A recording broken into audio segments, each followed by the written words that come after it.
Welcome to you, mother truckers. Get ready for a pit stop into not one, but two pretty wild flash fiction stories you sent our way. Forget the usual skull. We're plunging like straight into tales of teenagers staring down the end of the world and a young woman suddenly burdened with a secret war. Yeah, some seriously gripping stuff. You flag some really interesting moments, and we're here to kind of dig into what makes them tick. Think, blockbuster action meets hidden family legacy. Exactly. These aren't just quick reads. They're packed with moments that make you stop and think about how people respond when, well, pushed to the extreme. First up is the last summer. Picture this. Perfect beach day, sun's out, good vibes. Oh. Then, total silence as the news hits. Giant asteroid collision course. 3 months left. Oof. Right?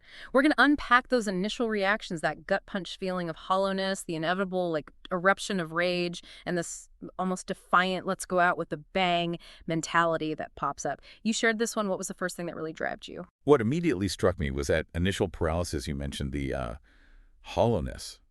It's almost a primal response to something so completely beyond control. Instead of immediate panic, there's this sense of disbelief, like a struggle to even process it.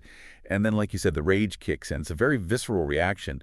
But it's interesting how it quickly morphs into this almost like performative rebellion. Performative, yeah. It's like they're trying to assert some kind of agency in the face of utter powerlessness. What did that initial shift tell you? It felt like they were trying to outrun the inevitable with pure adrenaline, like you said, just chaos. Right. And we see that play out in their chaotic rebellion, the stolen convertible, blasting all the music they weren't supposed to, that mountain of stolen candy. It's almost comical in a dark way, right? Kind of is, yeah. But then the story takes a turn with the rumor of a secret government facility. Ah, yes. That part. How does that one little thread of possibility change everything? And what does it reveal about our need for hope, even when facing, absolute despair? That's the fascinating pivot point, isn't it? Their initial rebellion is almost nihilistic, just burning bright before the end. Yeah, total nihilism. But the whisper of a facility, a potential solution, even a long shot, it gives their actions a focus, a direction. Exactly. It speaks to something fundamental in us that even in the darkest circumstances, the human spirit kind of clings to any glimmer of hope. It's fragile hope, though, right? Because if this rumor is false, the fall will be even harder. What did you make of their decision to latch on to such an unverified lead? It felt like a turning point from just reacting, to actively trying to shape their remaining time. And it leads to this incredible transformation from those reckless teens into a surprisingly focused and determined group. Right. Suddenly they have purpose. You've got Max the hacker, Yeah. Emily the code breaker, Sarah the observer, the one who notices the details, and Ben the planner, the one organizing the chaos. Each of them brings a specific skill to the table as they try to uncover this facility and hatch their, audacious plan. What does their resourcefulness, this ability to suddenly work together with such purpose against impossible odds, suggest to you? It's a testament to how crisis can galvanize people. Even those who might have seemed aimless before. These aren't presented as some kind of teen superheroes, right? Not at all. They're using skills they likely already had, but now they're applying them with an intensity born of desperation. Max probably spent hours online anyway, but now that skill has a, life or death purpose. Good point. It makes you wonder about the untapped potential we all have and what it takes to bring those abilities to the forefront.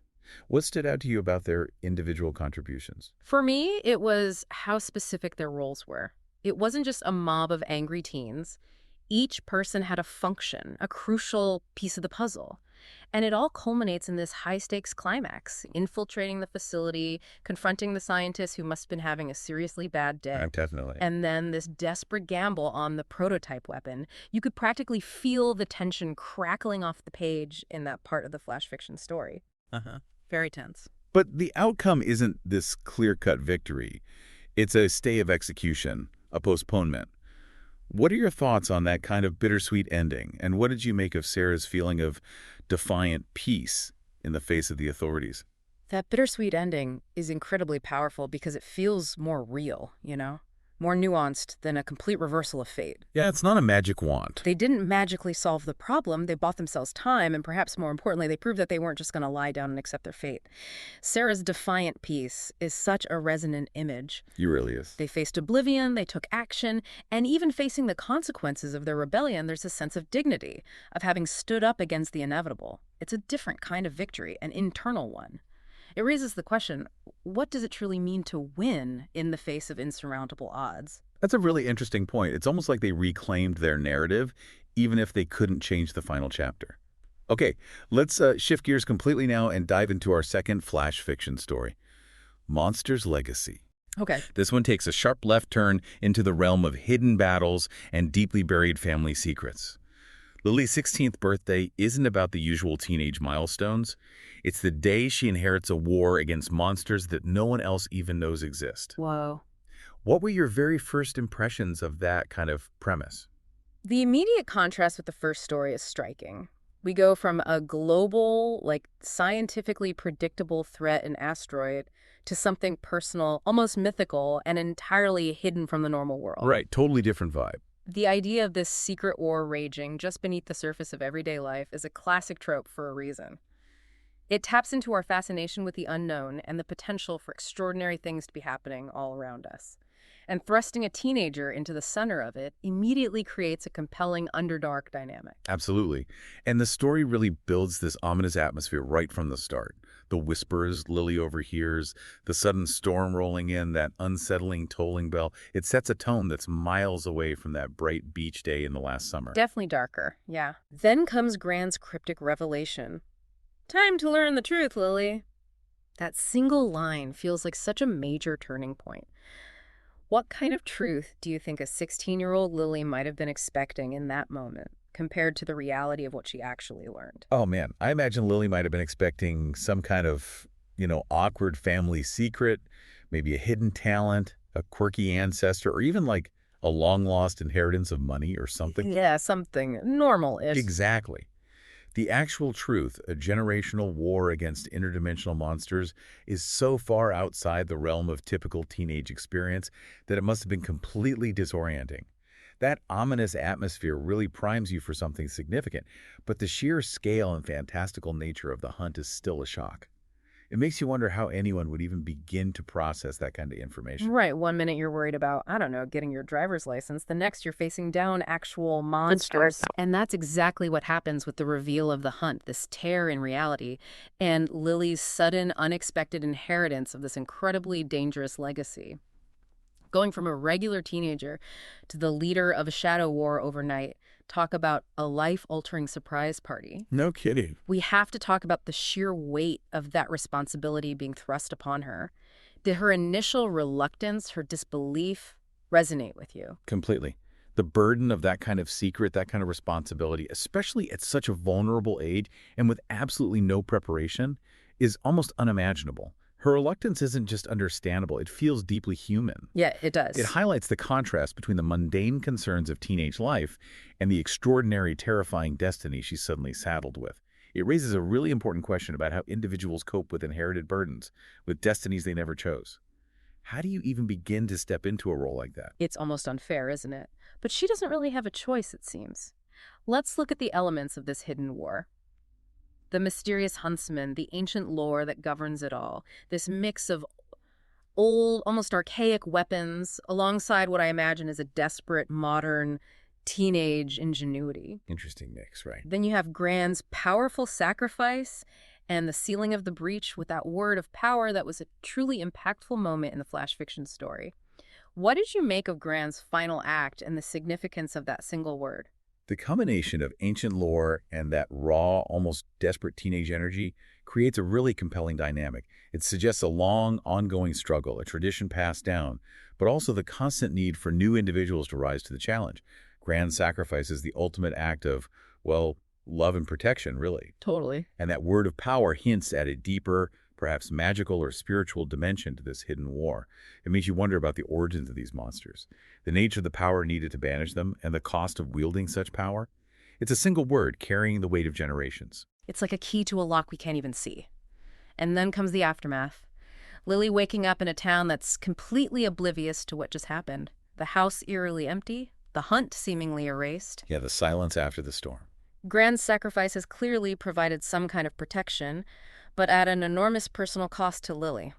That final image of Lily walking out into the morning, utterly alone with this massive secret, what feelings did that evoke for you? The overwhelming feeling is one of profound isolation, just deep loneliness. Lily now carries this immense secret, this knowledge of a hidden reality, while everyone around her continues in their normal routines, Yeah. completely unaware of the danger that was just averted. Grand sacrifice saved them, but it's left Lily utterly alone with this burden. So alone. That image of her stepping into the morning light is both hopeful and incredibly sad. The world goes on, but her life has been irrevocably changed. It speaks to the often unseen sacrifices made to protect the innocent and the solitary nature of such responsibility. So, in this pit stop, we've taken a wild ride from a last-ditch effort by some resourceful teenagers to survive an asteroid hitting Earth, to a solitary young woman suddenly inheriting a hidden war fought in the shadows against, well, unimaginable creatures. Quite the journey. Both of these Black fiction stories, while being wildly different in their plots and settings, really drill down into some core themes of courage, immense sacrifice, and the extraordinary actions that seemingly ordinary individuals are capable of when facing truly impossible circumstances. What were some of the common threads that you noticed weaving through these two very different tales? Well, despite the vast differences in their scenarios, both stories underscore the remarkable resilience of the human spirit, particularly in young people. In The Last Summer, it's a proactive, almost defiant rebellion against a known finite threat. In Monster's Legacy, it's a quiet, almost reluctant acceptance of a terrifying and ongoing responsibility. Both sets of protagonists, thrown into circumstances far beyond their control, are forced to confront their own limitations and discover unexpected reserves of courage and sheer determination. Yeah, they dig deep. And as you mentioned, the theme of sacrifice is central to both. Although expressed in different ways, the willingness to risk their remaining time for a chance at survival versus the ultimate sacrifice of a loved one to ensure the safety of others. Exactly. And what's really compelling is that in neither of these narratives are the protagonists initially presented as heroes. They're flawed, they're just trying to navigate their teenage years, and then suddenly they're thrust into these unbelievable situations and they rise to the occasion in their own unique, imperfect ways. Right, they're relatable in their imperfections. It really makes you think that heroism isn't some inherent trait that only a select few possess, but something that can be forged in the intense heat of adversity. That's a key takeaway, I think.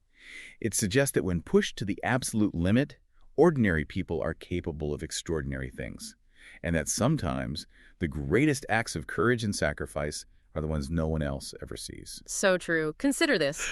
If you, our listener, were faced with a similar, albeit fictional, crisis, either a sudden, impending doom or the unexpected burden of a secret, dangerous responsibility, what kind of legacy would you want to leave behind? Would you choose to go out in a blaze of defiant glory, or would you silently shoulder a terrifying burden for the greater good, even if no one else ever knew? Heavy questions. Yeah, these two flash fiction stories, though brief, offer a surprising amount to chew on. Thanks for bringing these incredibly fascinating tales to our pit stop. We really hope this has sparked some further contemplation for you. Rate and follow you, Mother Truckers, for more captivating mysteries from the world of flash fiction.